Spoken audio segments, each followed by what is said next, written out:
Hi everyone, Jennifer from The Profitable Agent joining you live here from Kick Realty 2026 in Niagara Falls. We're having a great morning so far. I've met some awesome agents. We just heard Erin Best talk. I think my biggest takeaway from her is just trust in the systems, not in motivation. I think that's very huge, especially since, every January we get lots of motivation, and then come this time of year, we're right back in old habits. So today, we're here to talk to you about the April 30th tax deadline. Remember, it's only 8 days away. If 2025 was a slow year for you in real estate, before you file, before you panic, and before you avoid it for one more day, just watch this today. Most realtors believe a slow year equals no taxes, right? That's totally wrong, and it's costing them money. Type slow year in the comments if last year was tougher than you expected. I work consistently with realtors. It's all I do. The past year, the number one thing I've been hearing is the same version of, it was a rough year, I didn't make much, at least I probably don't owe a lot in taxes. Some of that's true, but oftentimes it's actually not. And the gap between what people assume and what they actually owe is where I see the most stress. First, if 2025 was a slow year for you, I want to say something very clearly. The market was hard, interest rates, buyer hesitation, inventory issues. It was a genuinely difficult environment for a lot of realtors. A slow year doesn't mean you did something wrong. It doesn't mean you're not cut out for this. It means you were operating in a tough market with a regular income and no safety net built into the system for you. Drop a yes in the comments if you're glad finally someone said that. Okay, so here's where I really need you to listen. Most realtors assume less income equals less tax owing. And while that can be true, it's not always as simple. And here's why. Reason number one, you have underpaid installments. If CRA expected you to make what you made the year before, they may have sent you installment notices. If you ignored those, that could be interest and penalties on top of what you owe, even if you made less. That's right, even if you made less. Reason number two, expenses weren't tracked properly. A slow year often means people weren't watching their books as closely. Deductions get missed. That means you're paying tax on income you don't have to. Reason number three, you might actually be owed money.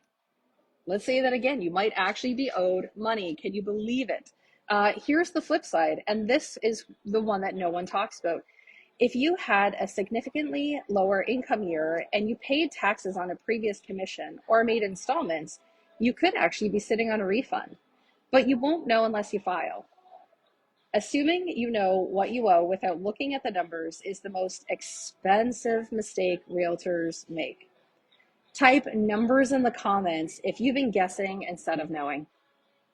So here's the thing I want you to walk away from today. 3 things before the end of this month, especially by the end of April 30th. Again, it's only 8 days away for that tax deadline. So thing number one is file, even if you can't pay, okay? Please file even if you can't pay. I sincerely mean that from the bottom of my heart. Please just get the filing out of the way, okay?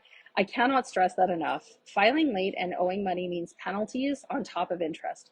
Filing on time, even if you owe, limits the damage. You can set up a payment plan. You cannot undo a late filing penalty. I have seen that cost people hundreds and sometimes even thousands of dollars. That's more money that you could have in your pocket at the end of the day. So thing number two, pull your numbers together now. Get your T4As, your commission statements, your expense records. Even rough numbers are better than nothing. Get them in front of someone who can help you before the deadline, okay?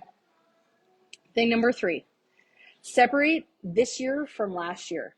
Whatever happened in 2025, that's one conversation. What you do with your next commission and the one after that, that's a completely different conversation. Don't let past stress bleed into your future strategy. The April 30th deadline isn't something to dread. It's a finish line. Let's get you across it. I want to say something to the realtor who's been carrying this since January, the one who's been dealing who's been meaning to deal with it, who keeps putting it off and putting it off because it feels too big, too overwhelming, or too late to fix. It's not too late. You have time. And if you don't have, and you don't have to figure this out alone. We're here to help. This is exactly what I help realtors with, not just the numbers, but the plan, the calm, the system that makes sure this doesn't happen again next year. Excuse me. I have a few clarity call spots left open still before April 30th. In 30 minutes, we can look at your actual situation, figure out where you stand, and map out your next steps together. No overwhelm, no judgment, just a clear path before the deadline. The booking link is in the comments right now. Grab a spot, they'll go fast. They close this April 30th. And if this was helpful, share this video with a realtor who needs to hear it. They'll thank you later. Jennifer from The Profitable Agent. Peace out.